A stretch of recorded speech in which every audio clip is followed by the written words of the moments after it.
Let's open up our Bibles to Joshua chapter 5. And while you are turning, hindi ko po kinakalimutan ang ating global family from different parts of the globe. Let me know in the comment section, where are you streaming from para ma-shout out ko po kayo. Let's open up our Bibles to Joshua chapter 5, verse 10 and 11 to 12. Everybody read now. While the Israelites were camped at Gilgal on the plains of Jericho, they celebrated Passover on the evening of the 14th day of the first month. Everybody read now. The very next day, they began to eat unleavened bread and roasted grain harvested from the land. Verse 12. No manna appeared on the day they first ate from the crops of the land, and it was never seen again. So from that time on, the Israelites ate from the crops of Canaan. No manna appeared because they ate the fruit, the crops of the promised land. Pinamagatan ko po ang mensaheng itong standing on a harvest. Sabi mo sa katabi mo, you are standing on a harvest. Context po ng Joshua chapter 5, ang nation of Israel po ay inalipin ng mga Ehipto sa loob ng 400 taon mahigit. At sa loob ng 430 years na sila po ay naging alipin, they just tried to survive day in and day out. Pag alipin ka kasi, wala kang karapatang magplano para sa sarili mo. Sinusunod lang nila kung ano ang order, kung ano ang instruction ng sumakop sa kanila. They cannot make their own appointment. They cannot make their own calendar. So in essence, ang nation of Israel, under the oppression of the Egypt, wala po silang stability for 430 years. Pero at salamat sa ating Panginoon, kasi totoo ngang ang Diyos, kapag nanalangin ka, dinidinig ka ng Lord. That when you're grown, reach the throne of God, hindi pwedeng hindi sumagot ang ating Panginoon. Kasi ang sabi po ng Biblia, pagkatapos po ang 430 years by the grace of God, diniliber po sila, pinalaya po sila ng Panginoon kapalit ng 430 years na kanilang pagkaalipin. Pero nung lumaya sila, alam kong excited sila. Nung lumaya sila, alam kong mataas ang expectation nila, sapagkat ang sabi ng Panginoon, pag lumaya na kayo, dadalhin ko kayo sa lupang pangako. But to their surprise, everybody say surprise, imbis na promised land, ang naratnan nila, wilderness, disyerto, ilang. Akala nila, 11 days lang ang biyahe, pero yung 11 days, inabot ng 40 years. What a delay. 11 days lang, inabot siya ng 40 years, at doon sa wilderness, habang sila'y nag-aantay sa mga pangako ng Diyos, ang kanilang puso ay puno ng instability.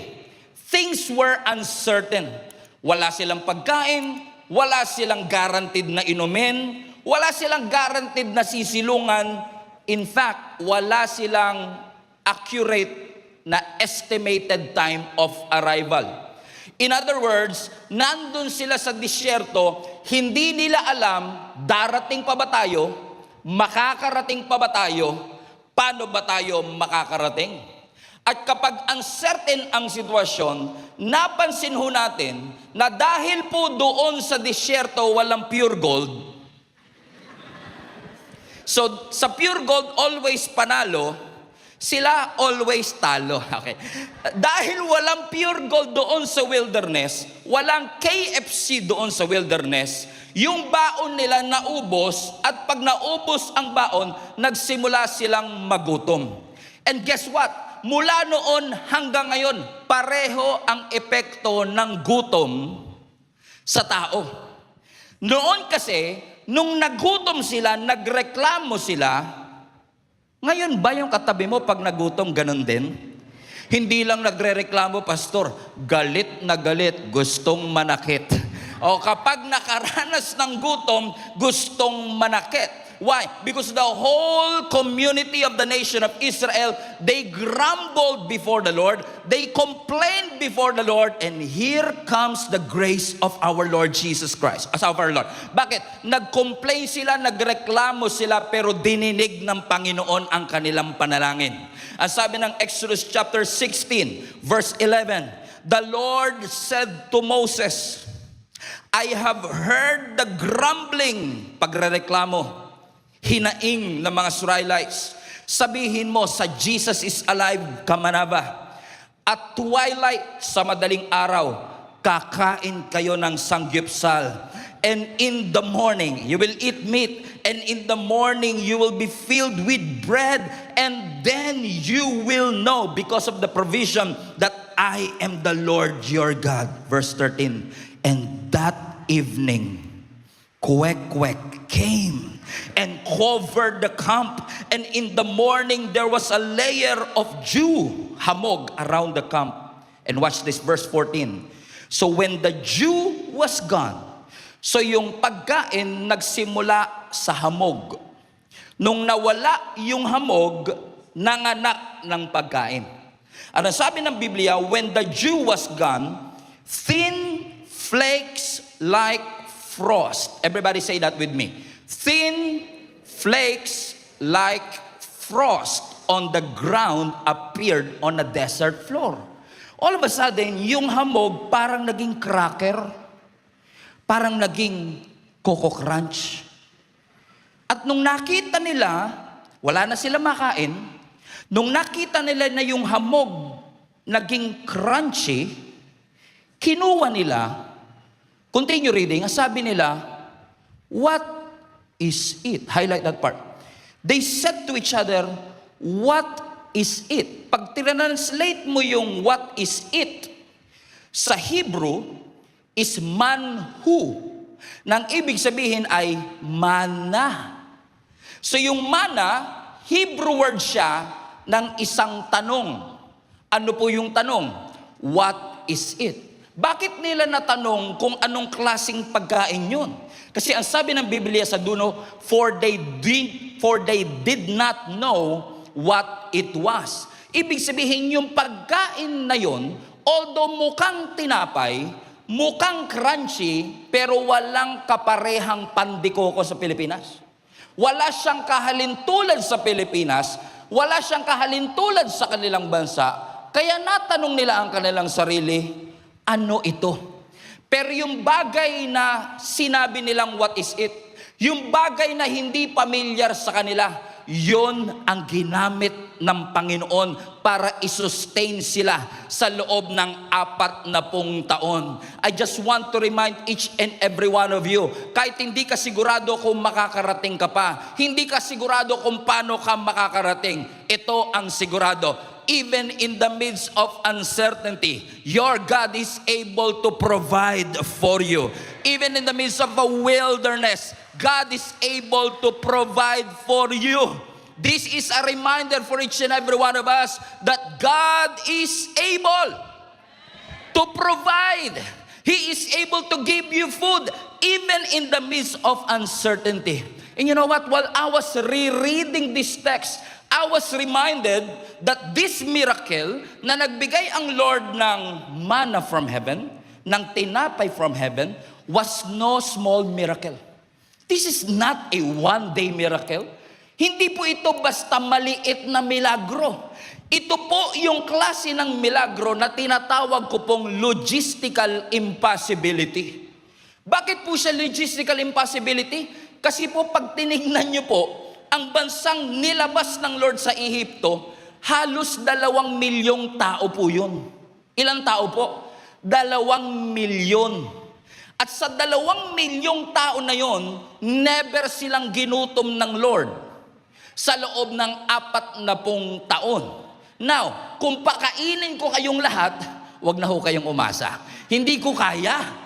Bakit kayo pa lang hindi na kaya? Imagine ninyo, almost 2 million people walang drive-thru, walang harina, walang raw material, walang refrigerator, walang palya. Pinakain ng Panginoon araw-araw. Sinustain ng Panginoon araw-araw.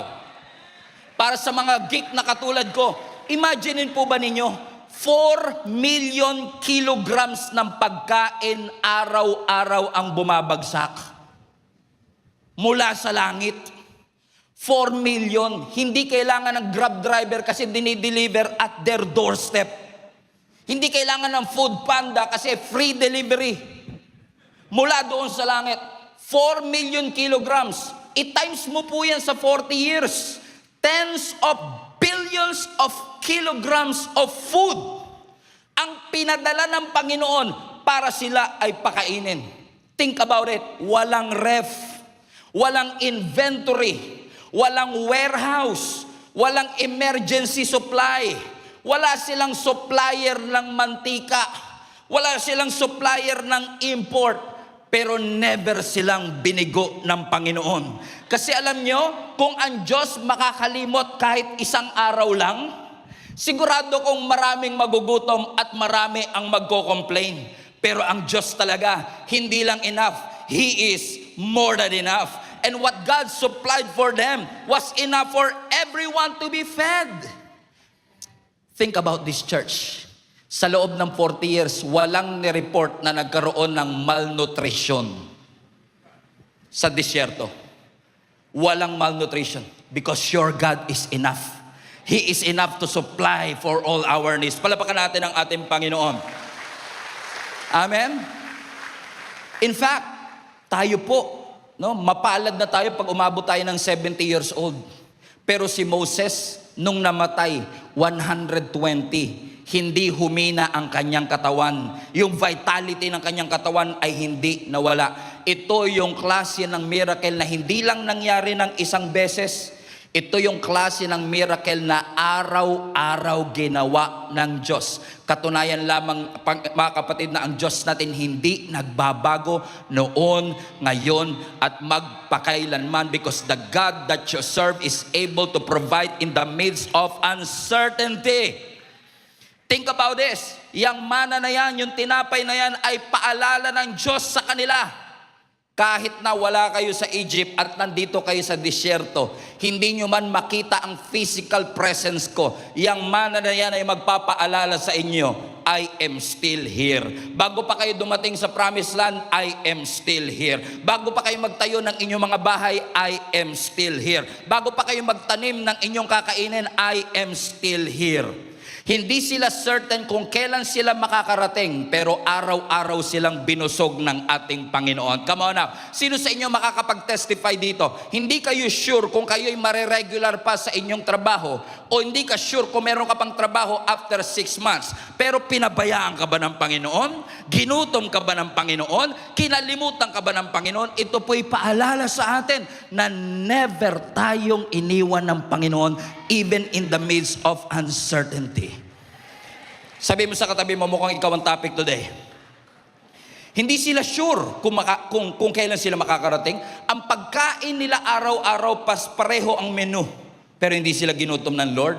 For 40 years, hindi lang pagkain ang pareho. For 40 years, ang Diyos nila hindi nagbago. And for 40 years, they've been through a lot of struggle. They've been through a lot of complaining. They've been through a lot of grumbling. But finally, everybody say finally. Finally, after 40 long years, they made it. They made it into a new territory. They made it to the promised land. But think about this. Ang sabi ng Biblia sa Joshua chapter 5, pagdating nila doon sa promised land, pagka-possess nila ng 500-year-old promise ng Lord kay Abraham, nung nakamtan na nila yung pinangako ng Diyos sa kanila.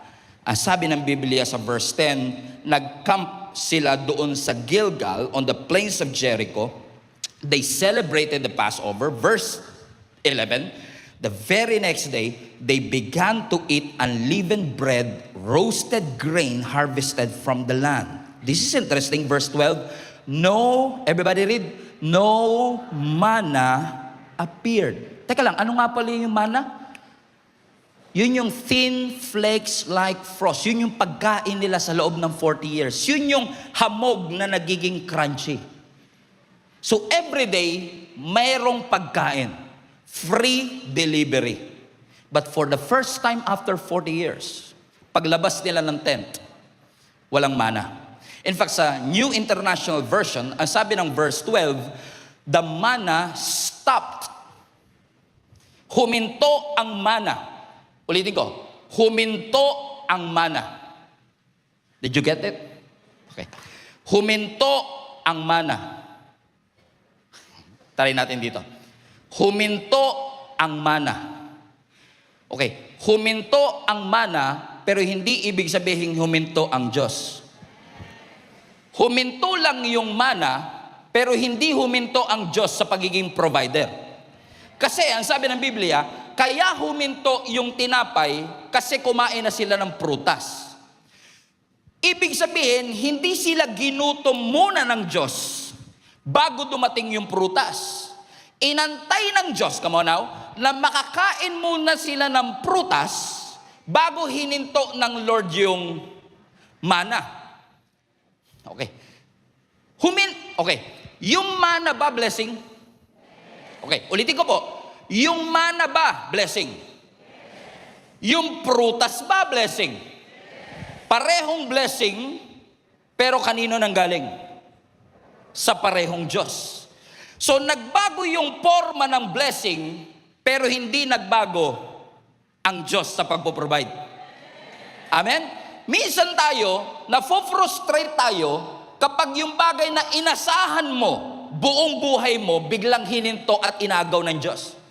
Na-frustrate ka na yung bagay na lagi mong ginagawa, bagay na dinependihan mong trabaho, negosyo na pinaglaanan mo ng buhay, all of a sudden, God took it away from you. And you thought that when God took it away from you, God is punishing you. But what if God eliminated that work, that business, that relationship, that method, not to punish you, but to prepare you for the new season? Kasi ang sabi ng Biblia, doon sa disyerto, mana ang kinakain nila. Pero pagdating sa promised land, upgraded sila. Kasi hindi lang sila dinala ng Lord sa bagong territory, hindi lang sila tumawid sa bagong season, hindi lang sila tumawid sa bagong taon, hey, Happy New Year, hindi lang sila lumipat ng bagong building, hey, come on now. Nung lumipat sila, nung nagkaroon ng transition, God has to eliminate the previous miracle to give way for the new. So, ibig sabihin, yung elimination, preparation pala talaga siya. Yung subtraction, transition pala talaga siya. So, kung si Lord ang nagtanggal, hindi siya kawalan. Ulitin ko, kung si Lord ang nagtanggal, hindi ka nawalan. Parang ayaw nyo mag-amen doon ha. Kinikila, natatakot kayo.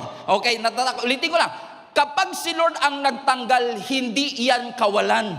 Bakit? Kasi yung Diyos na nagtanggal, the same God that fed them for 40 years is also the same God that will feed them in the promised land. Magkaiba man ang forma ng pagkain, pero parehong Diyos. Hindi tinanggal ng Lord ang pagkain, binago niya lang yung forma. Yes, I understand. Yung mana na yan yung naging safety net nila. Yung mana na yan yung kanilang naging daily miracle. Yung mana na yan yung naging familiar sa kanila. Pero hindi sinabi ng Bible, winidraw ng Lord ang kanyang kamay.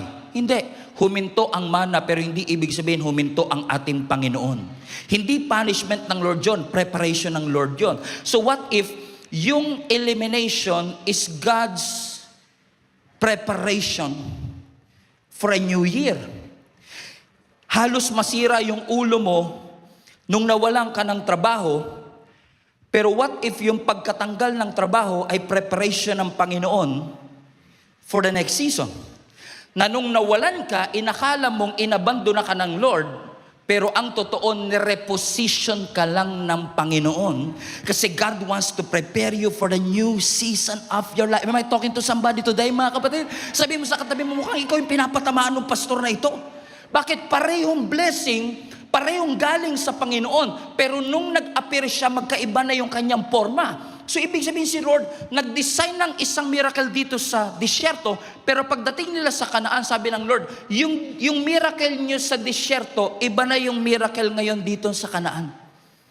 Iba na yung miracle nyo nung nagwa-wander kayo sa desert, pero iba na rin yung miracle nyo kapag na-claim nyo na ang mga pangako ng Diyos sa inyo. Hindi nyo ako maintindihan. Siguro mas maiintindihan nyo ako kapag ganito.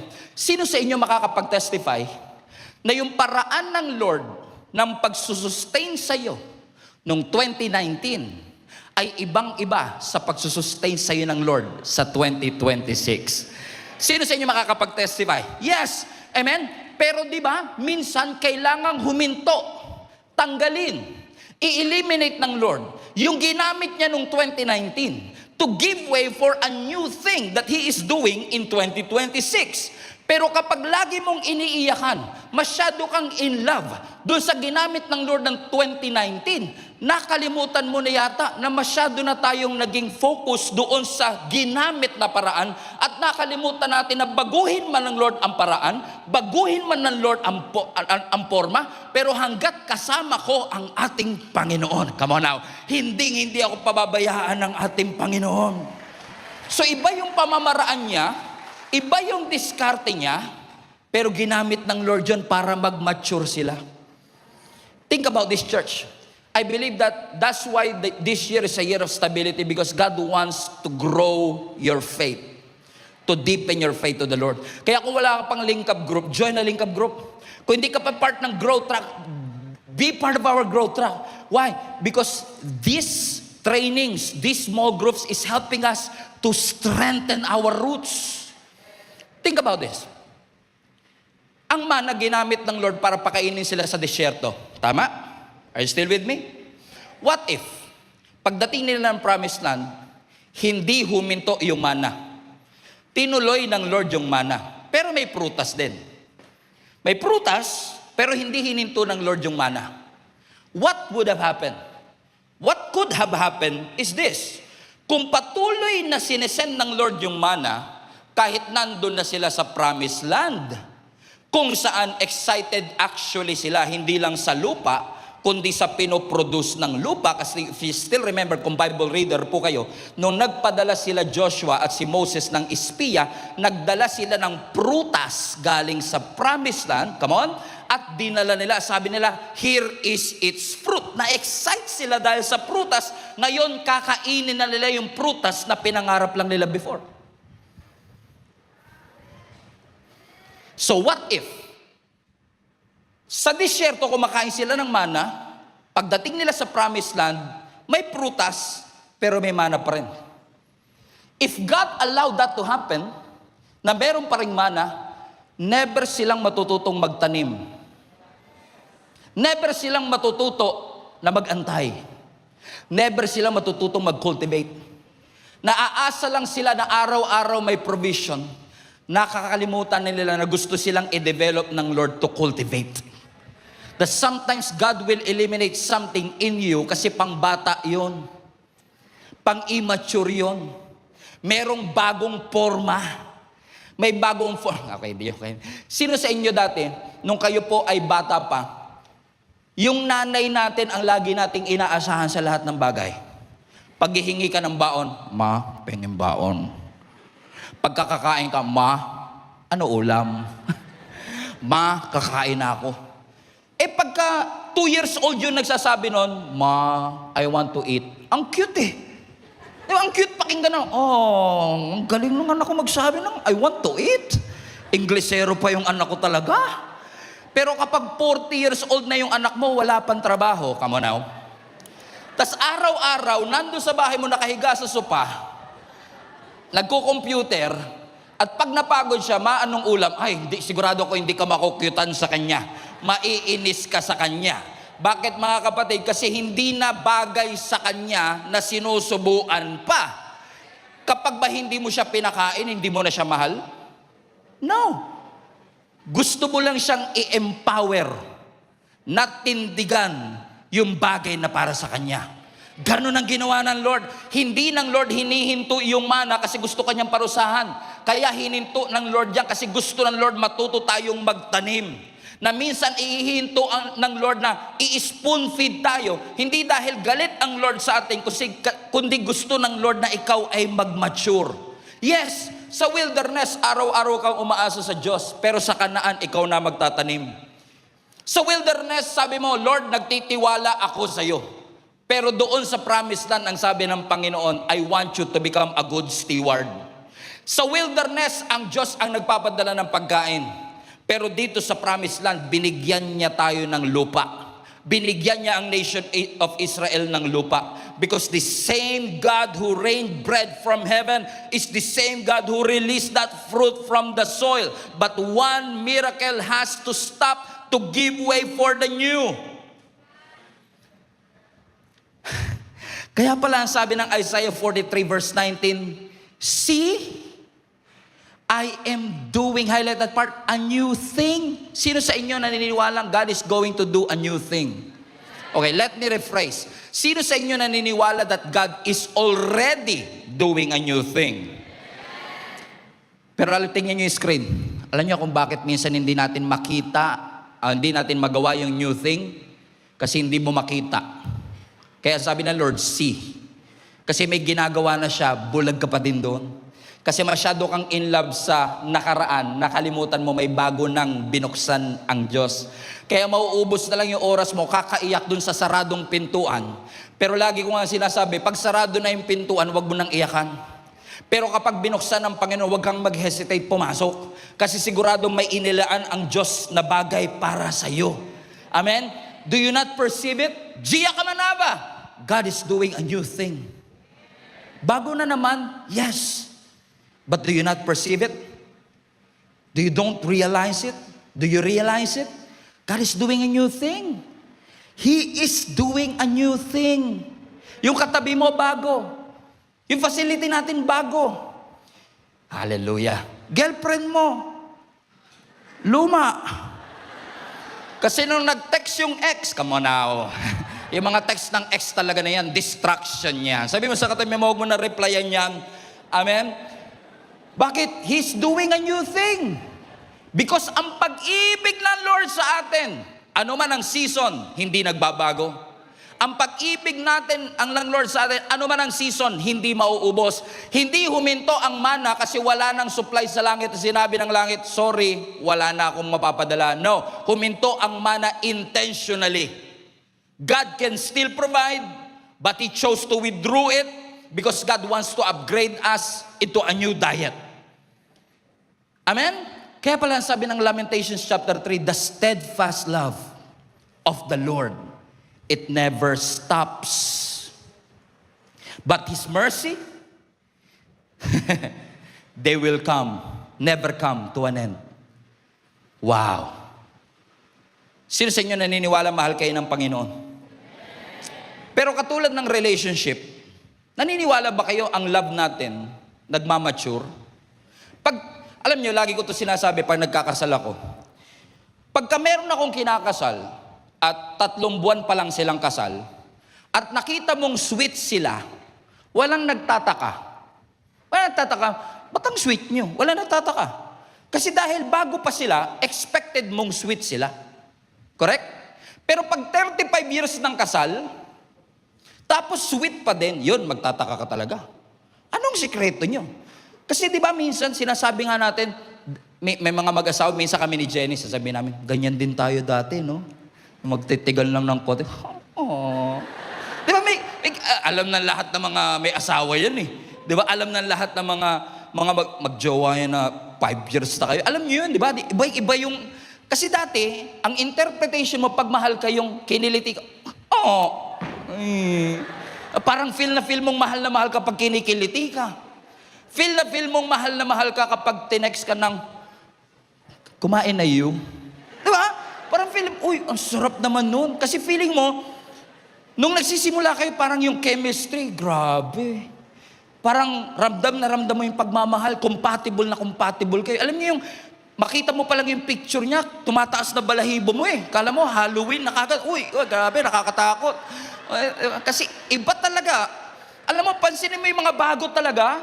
Ay grabe, naalala ko kami ni Jenny, panahon ng Sun Cellular kami. Hindi nyo na naabot yung Sun Cellular? Nung mahina pa signal ng Sun Cellular, nakaganon ako sa bintana, makahanap lang ng signal. Willing mga awet para sa iyong minamahal. Pero, porke ba't hindi na ako nakaganon ngayon, hindi ko na mahal si Jenny? No. Mahal mo pa rin, nag-mature lang yung pag-ibig. Kasi sa totoong realidad ng pag-ibig, importante na yung communication. Ang mas importante, faithfulness. Ang mas importante, dedication. Sacrifice. Amen? So, hindi porket hindi mo na makita, dati, pinagbubuksan pa ako ng pinto nito Ngayon, sinasara na yung pinto sa harapan ko Mahal ka pa rin siguro niyan. Ewan ko lang, not sure. Tanong mo kay Lord para sure. Amen? Hindi nawala yung pag-ibig. Madalas lang nag-mature yung pag-ibig. Kasi kung lagi ka lang mag-aantay ng paro-paro dito sa yung tiyan, may butterfly in my stomach. Kung lagi ka mag-aantay ng butterfly in your stomach para lang masabi mo na mahal ka talaga ng tao, baka makalimutan mo at mamiss mong pasalamatan yung blessing na faithful pa rin siya sa'yo. Hindi ka niya niloko, hindi ka niya iniwan, hindi ka niya pinabayaan. Oh. Sabi mo sa katabi mo, love you. Hindi. Bakit? Nagbago ng forma, pero ang Diyos nanatiling tapat noon, ngayon at magpakailanman. Bakit hindi porket nagbago ng pamamaraan, nagbago na rin ang ating Panginoon? Naniniwala ba kayo that if God did it before, He can still do it again? Yes. But most of the time, He doesn't do it the same way. He will do it again. But most of the time, not the same way. Do you remember a story nung mga bulag na pinagaling ni Jesus sa Gospels? In fact, I can cite to you 3 blind men na pinagaling ng ating Panginoon nung siya po ay tao pa dito sa earth. You still remember sa Luke chapter 16, kung saan merong isang bulag na lalaki na nung narinig niya na si Jesus ay dumadaan, sumigaw siya, sabi niya, Jesus, Son of David, have mercy on me. Pero pinahinto siya ng mga disciple at sinabi sa kanya, huminto ka, shut your mouth. But he shouted even more, Jesus, Son of David, have mercy on me. Nung narinig siya ng ating Panginoong Jesus, Jesus stopped sa kanyang paglalakad. Huminto ang ating Panginoon. Just think about it. The God who spoke the universe into existence, He stopped for a blind beggar. And if God can stop for a blind beggar, He can surely stop for you. Ang sabi ni Lord, what do you want for me to do to you? Anong gusto mong gawin ko sa iyo? Sabi niya, Lord, gusto ko pong makakita. Look at verse 42. Jesus said, verse 42, anak, Luke 16. Sabi ng verse 42, Jesus said, receive your sight. Receive your sight for your faith. Receive. Ano daw sinabi ni Jesus Christ? Pakisabi po, pakilakas, highlight that part. Receive. So nagsalita si Lord. At sinabi ng Lord, tanggapin mo. For your faith has healed you. What happened next? Verse 43. Immediately. Oh, pagkasabi ng Lord, receive your sight. Immediately, he was healed. Sino sa inyo gusto yung ganyang klase ng blessing? Yung pag sinabi ng Lord, nanalangin ka, nandyan kagad ang sagot ng Panginoon. Kasi ang Diyos natin is a God of immediately. Our God is a God of suddenly. That suddenly, you got pregnant. Immediately, you have that promotion. Come on now. Amen? Sino sa inyo naniniwala? Hindi man nagawa ng ilang taon, your God is able to accelerate things and immediately you have it. That when you rely on the Word of God, when He said, receive your sight, immediately, everybody say immediately, he was healed. Pero may kilala rin ako na isang bulag Sa John chapter 9 naman, hindi immediately nangyari sa kanya. Kasi itong bulag na ito, lumapit din kay Jesus Christ, humihingi din ng kagalingan, but for some strange, slightly yucky reason, ang sabi ng Biblia, sa John chapter 9 verse 6, nung humihingi ng kagalingan yung contestant number 2, pangalawa na ito ang sabi ng Bible, after saying this, highlight this part, Jesus spit on the ground, made some mud. Everybody say, ew. With the saliva, saliva ng creator of the universe, okay na rin. And put it on man's eye. Teka lang, yung isang bulag, walang putik. Walang dura. Pwede bang gawin uli ni Jesus yon? Receive your sight. Pwede naman Ba't may putik pa? Bakit kailangan pang putikan? Ba't kailangan pang magkaroon ng saliva? Kasi yung una, it is a miracle of declaration. Dineclare lang, gumaling na kagad. Pero dito sa pangalawa, may proseso ang miracle. May mga miracle na biglaan. Pero may mga miracle na may proseso. Okay. Humingi ka ng trabaho, humingi ka sa Lord, gusto ko ng extra income, binigyan ka ng trabaho. Pero pag di mo pinasukan yung trabaho, walang extra income. So you have to work hard. Okay. Sino sa inyo naniniwala, God is able to provide? I've seen that happen in my life. Amen? Na minsan hindi ko pinagtrabahuan, ibinigay ng Diyos sa akin. Immediately I receive it. Pero may mga pagkakataon din naman na yung blessing kailangan mong iproseso. So, magkaiba ng paraan, pero parehong Diyos ang gumalaw. Nagbago ba ang Diyos? Hindi, nagbago lang siya ng technique. Kung ikaw ay addict sa method, addict sa nakasanayan, addict sa mana, nung si Lord gumagawa ng putik, sabi mo, Lord, wait, Lord. Nararamdaman ko may putik ka sa kamay mo. Kasi hindi siya makakita I just realized. Nabalitaan ko yung isang milagro mo sa kapwa ko bulag. Nagsalita ka lang dun. Walang involved na dura, Lord. But ito may dura ngayon. Pwede niya ba niya sabihin yun? Yes. Pwede niya sabihin kasi ginawa na ng Lord before. If God did it before, He can do it again. But not the same way always. And then may kilala ko, isa pang bulag. Iba na naman to. Pero may kasama rin putik. Ito naman makikita natin sa Mark chapter 8. Ito po yung bulag dun sa Bethsaida na lumapit din sa ating Panginoong Yesus. Pero ang sabi ng Lord sa verse 23, He took the blind man by the hand and led him outside the village. Everybody read now. Highlight this part. When he had spit on man's eyes. If you are listening, yung pangalawa, dumura din si Jesus. Pero hindi sa mata. Saan? Sa ground. Gumawa ng putik, nilagay sa mata. Nung etong contestant number 3 na, nararamdaman niya ng merong paparating.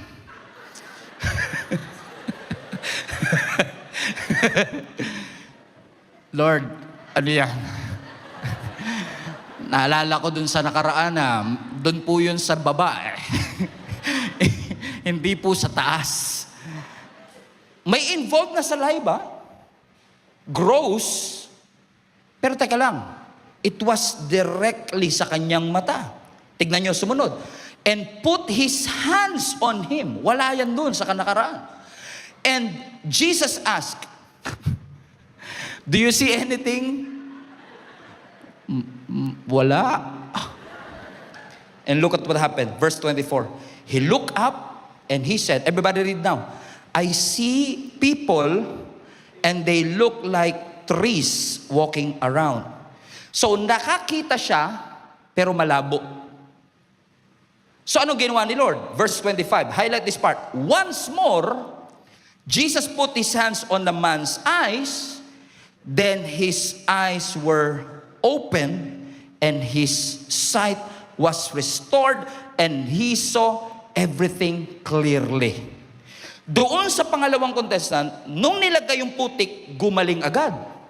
Dito sa pangatlo, nung nilagay yung dura, may nakikita ka na, labo, Lord. Pero nakakakita po ako ng mga tao parang puno. Tinakpan uli ni Lord, nakakakita ka na, yes Lord, nakakakita na ako. So papansin nyo, yung isa instant, yung isa may proseso, yung isa progressive. Iba-iba yung method, pero pare-parehong Diyos. Paano kung in love ka sa method?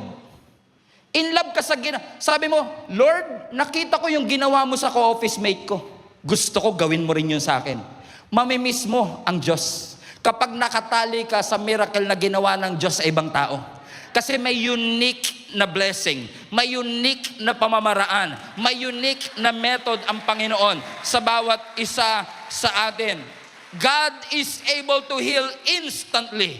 God is able to heal using the process, but God is also able to heal progressively. Hindi lahat ng miracle biglaan. Hindi lahat ng miracle pare-pareho. Because kung si Jesus, pinapagaling niya ang lahat ng tao sa pare-parehong pamamaraan, baka ang sinasamba na natin yung pamamaraan at hindi na yung Diyos na nagpapagaling. Tingnan niyo po tayo mga Pilipino, dahil nakita nila si Katasyo nagpagaling, lahat nagpuntahan kay Katasyo. Nakita nila yung puno, may itsura, parang si Jesus yun. Lahat nagpilahan doon. Yung isang tao nakakita ng hollow blocks, parang si Jesus to ah. Lahat nagpilahan na doon, nilagyan na ng kandila. Tumingin, kumain ng cheese bread, si Jesus to ah. Nangungusap ka nga, Panginoon. Kung masyado tayong in love sa pamamaraan, mamimiss natin na ang Diyos natin, He moves in a mysterious ways. Nakakaiba ang pamamaraan ng Lord ng pagpo-provide.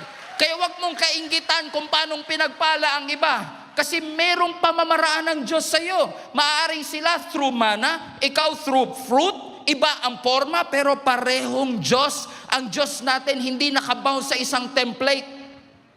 Na hindi porket ganito ang filter, ganito ang blessing, ganito ang miracle, ganito na lahat sa lahat ng tao. No. God is not bound by one formula. Kasi kapag ang Diyos bound ng isang formula, yung pananampalataya natin, mechanical na lang. Paano ginawa sa iba? Baka ganun din ang gawin sa akin. Ang Diyos po natin hindi ATM. Na kapag pinindot mo ang tamang combination, may lalabas na pera.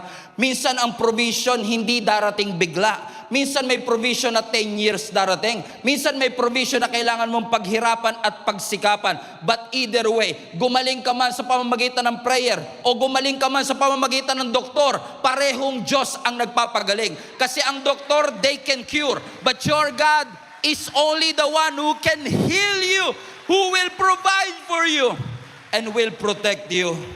Nagbabago ng Diyos ang Diyos ng method. Mana sa disyerto, prutas doon sa promised land. Pero parehong Diyos ang kanilang napansin. Minsan babaguhin ng Lord ang method, pero ang mission pareho pa rin.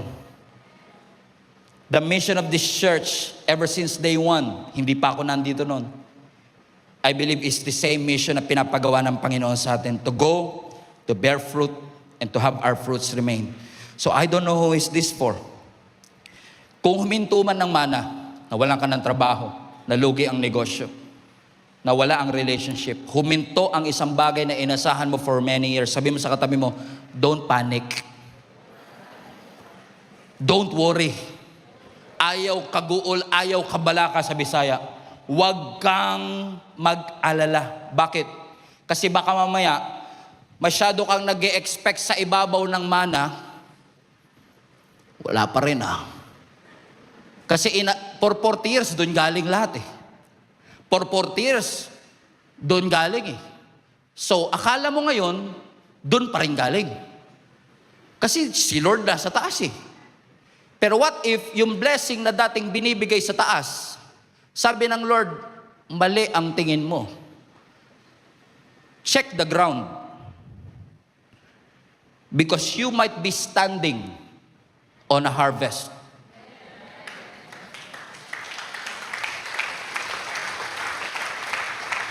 Ang mana galing doon. Ang prutas galing dito. Pero parehong Diyos ang nag-provide. So I want to encourage our global family. Check the ground. Baka mamaya inaasahan mo, tingin ka ng tingin, linga ka ng linga sa iba't ibang pintuan. Iba't ibang bansa. Ma-approve lang yung visa mo. Ginawa mo lahat, nangutang ka kahit kani-kanino. Ma-approve lang yung visa na yan, makapagtrabaho sa ibang bansa. Kasi inaasahan mo, dito galing sa ibang bansa ang promotion. Dito galing sa ibang bansa ang financial breakthrough. Pero sabi ng Lord, kakatingin mo dyan, mapapahama ka. Tapos na si Lord dyan. Check your ground. Baka sa trabaho mo, doon ka pagpapalain ni Lord. Baka dyan sa business mo ngayon, yan ang gagamitin ng Lord. Baka yung relationships in your life ang gagamitin ng Lord to bring you closer to Him. Kung lagi ka naghahanap ng iba, wala bang iba? Makakalimutan nating ipagpasalamat yung mga bagay na nando na pala, tinutungtungan na natin. And I'm saying this to you not just prophetically, realistically, because I am literally standing on a harvest. Harvest na hindi lang ako ang nanalangin. Harvest na hindi lang ako ang nag-sacrifice. Harvest na hindi lang ako ang nag-alay ng buhay. Napakarami pong tao ang nag-alay ng buhay, ng dugo, ng iyak, ng tulog para po mangyari ang nangyari po sa atin ngayon. But thanks be to God, parehong Diyos na nandoon, hindi man nila iyon nakita ngayon. Pero gusto kong ipaalala sa inyo that all of us are harvest that the previous Christians, leaders, and volunteers have been praying for. Don't think for a moment it was our skills, it was our ability. No, my friend, it is the Lord in the first place, because the same God that fed them, the same God that protected them, the same God that sustained them is the same God that is sustaining us today, healing us today, protecting us today, providing for each and every one of us. Check your ground. Baka mamaya, nakatayo ka na pala doon sa prayer request mo dati, hindi mo na naipagpasalamat. You are already standing on that harvest. Houses that you did not build. Wells that you did not dig. Vineyards that you did not plant. Dinat na nila, finish work na. Pagdating nila sa promised land, i-harvest na lang nila. Hallelujah. Wow. Kasi ang Lord natin is a God of the finished work. Katulad ng mga nag-i-expect na manganganak in the next few months, wala pa yung anak ninyo, nauna pa yung kuna, crib, kesa sa bata.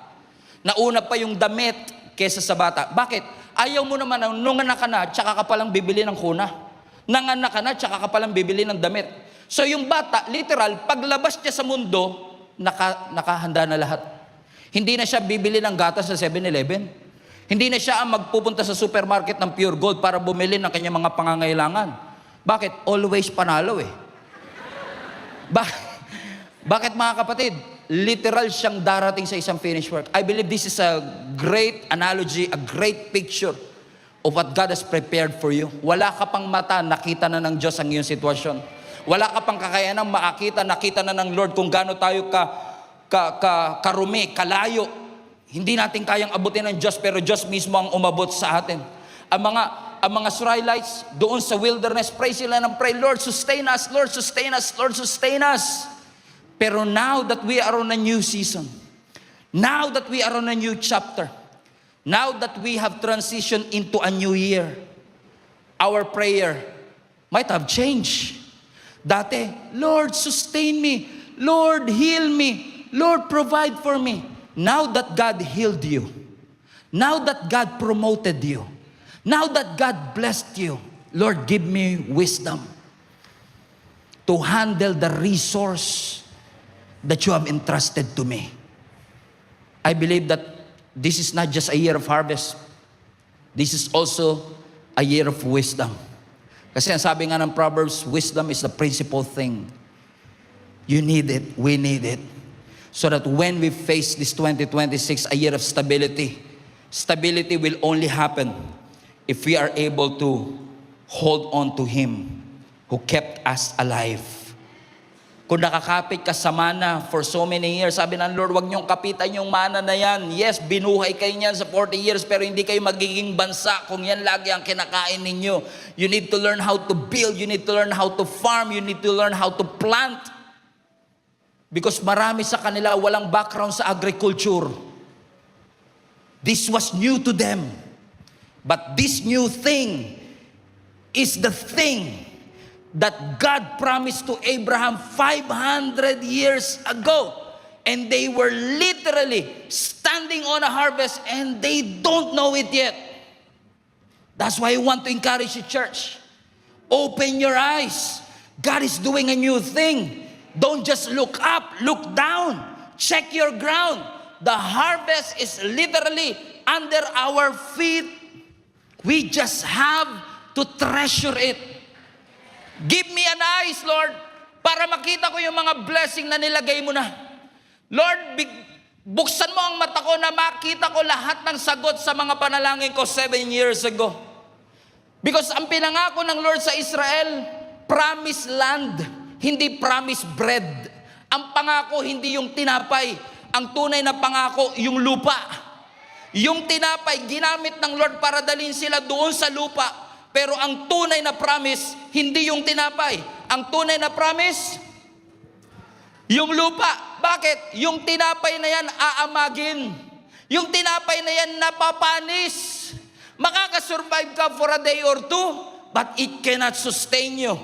Pero ang prutas, itanim mo, tutubo, magbubunga ng marami pang buto na pwede mong itanim. Yung tinapay aamagin, yung prutas pwedeng maging gubat, pwedeng maging garden. Sabi ng Lord, huwag ka mag-focus sa temporary. It can be lost. It can be stolen from you. But when you focus on eternal things, nandun ang pangako ng Panginoon. And I remember Jesus Christ in John chapter 6. They have a problem. They had the problem. Nasa wilderness sila, nagtuturo si Jesus Christ mula umaga hanggang hapon. Nagutom ang tao. When they started to get hungry, ang sabi ng mga disciples, pauwiin na po natin sila, Lord. Wala tayong ipapakain dyan sa 15,000 na tao na yan. Ano ang sabi ni Jesus Christ? Huwag nyo silang pauwiin. Pakainin nyo sila, ha? Lord, paano namin sila papakainin? Nakakita sila ng bata na merong baon na 5 tinapay at 2 ligo sardines. Kinuha nila, in essence, nilagay sa kamay ni Jesus, tinaas, ipinagpasalamat, minultiply ng ating Panginoon. And they were able to feed 15,000 people. But you know what the real miracle is? Not just that, what happened after that. Because what happened after that is that dahil gumawa si Jesus ng malaking milagro, gusto nilang gawing hari si Jesus right there and then. But Jesus withdrew Himself. It's not yet time. Winidrew ni Jesus ang kanyang sarili. Sumakay sila ng bangka kasama ang mga disciples, kasama yung 12 basket na sobra doon sa miracle. Pagdating nila doon sa Sea of Galilee, naka-encounter sila ng bagyo. To cut the long story short, nakatawid sila sa bagong island. Bagong season. Bagong taon. Bagong building. And guess what happened? Yung mga gustong gawin si Jesus na hari doon sa kabilang isla, naglakad at tumakbo. Naunahan pa si Jesus. Nandun na. Nag-aabang sa kabilang isla. Pero they are not waiting for Jesus. They are waiting for His miracle. Kasi ang sabi ng Biblia, Lord, gumawa ka pa po uli ng milagro. They were not looking for relationship. They were looking for a miracle. And Jesus said, hold on a second. Hold on a second. You don't get it. I am that bread. I am the bread of life. What Jesus was trying to say, yung tinapay na yon na kinain nyo, lalabas yan mamaya sa likod nyo. Pero ito, na bread of life, ito ang pang-eternal. So kung nakafocus ka, miracle, miracle, miracle, makakalimutan mo si Jesus na bread of life. Makakalimutan mo na ang Diyos ang nag-provide ng iyong pangangailangan. Church, I want you to wake up and realize this is never about the building, never about the blessing, never about the brand new year. It's all about His presence. It's all about your God. It's all about the Lord. So hindi, salamat 2026, salamat bagong trabaho, salamat sa boss ko mabait, salamat sa maraming pera ko, salamat talaga dyan, sana all. Pero ang pinakamagandang ipagpasalamat, salamat meron akong Diyos na nagpo-provide, salamat meron akong Diyos na nagpapagaling, salamat meron Diyos na nag-iingat sa akin,